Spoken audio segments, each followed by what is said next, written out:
Hi everybody. ఈరోజు చాలా important విషయాల గురించి మనం తెలుసుకుందాం. నేడు మన యూత్ గురించి వేరే విధంగా చెప్పాల్సిన అవసరం లేదు. చాలా వరకు అవకాశాల కోసం, జాబ్ ఆపర్చునిటీస్ కోసం, హెల్త్ పరంగా చాలా ప్రాబ్లమ్స్ని ఫేస్ చేస్తున్నారు. ఒకటి యాంగ్జైటీ, ఇంకొకటి డిప్రెషన్, దాంతోపాటు ఈ మొబైల్ అడిక్షన్ అనేది అనమాట. అంటే మొబైల్ అడిక్షన్ అనేది ఎలా ఉంటుందంటే ఫస్ట్‌లో తాత్కాలికంగా ఒక చిన్న ఆహ్, ఒక యూట్యూబ్‌లో వీడియో చూద్దామని చెప్పి అనుకోని, తర్వాత ఫ్రెండ్స్ ఇన్‌ఫ్లుయెన్స్ వల్ల ఇంకా సిరీస్ కానీ, తర్వాత గేమ్స్ కానీ ఎక్కువగా అడిక్ట్ అయిపోయేసి దాని నుంచి బయటికి రాలేకపోతారు. ఇలాంటి వాళ్ళకి మన యొక్క సంస్కృతిలో కొన్ని కొన్ని విధానాల్ని మన ఋషులు చెప్పారనమాట. మనకు సర్టెన్ లెవెల్‌కి ఒక సమస్య సర్టెన్ లెవెల్‌కి రీచ్ అవుతే, దాన్ని మనం మళ్ళీ నార్మల్ పొజిషన్‌కి తీసుకోవడానికి సర్టెన్ టైం అనేది పడుతుంది. కాబట్టి ఆ టైం అనేది చాలా ఇంపార్టెంట్.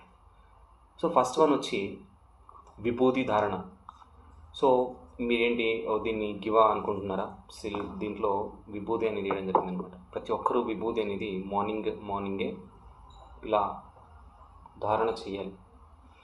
ధారణ చేసినప్పుడు ఏంటంటే మెయిన్‌గా ఈ విభూది అనేది భస్మం అంటారనమాట.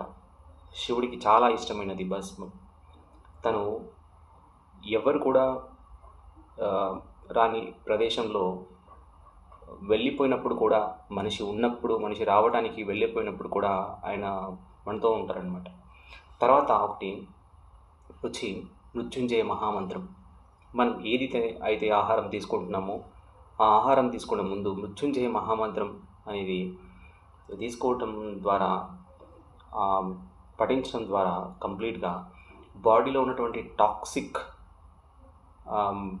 ఏదైతే ఉన్నాయో ఆ టాక్సిక్ గ్యాసెస్ కానీ, తర్వాత బ్యాక్టీరియాస్, వైరస్ కానీ ఇవన్నీ కూడా ఒక పాజిటివ్ థాట్స్‌తో మీరున్నప్పుడు త్వరగా వాటికి అంతమవుతుందనమాట. సో, ఈ విధంగా దాంతోపాటు ముఖ్యంగా చాలామంది కొన్ని ప్రాబ్లమ్స్‌ని ఫేస్ చేస్తుంటారు. ఏది మొదలుపెట్టాలన్నా ఒక భయం. సో, ఈ భయాన్ని పోవాలి అనంటే ఆ భయం ప్లేస్‌లో ఏదో ఒక మంత్ర అనేది కంపల్సరీ అవసరం. ఎందుకంటే ఈ కలియుగంలో మంత్ర చాంటింగ్ ద్వారా చాలా వరకు ఆహ్, మళ్ళీ రీ ఆహ్, ఫ్రెష్‌గా అయ్యి తర్వాత న్యూగా లైఫ్ స్టార్ట్ చేసిన వాళ్ళు చాలామంది ఉన్నారు. సో, అందులో మనకు హనుమాన్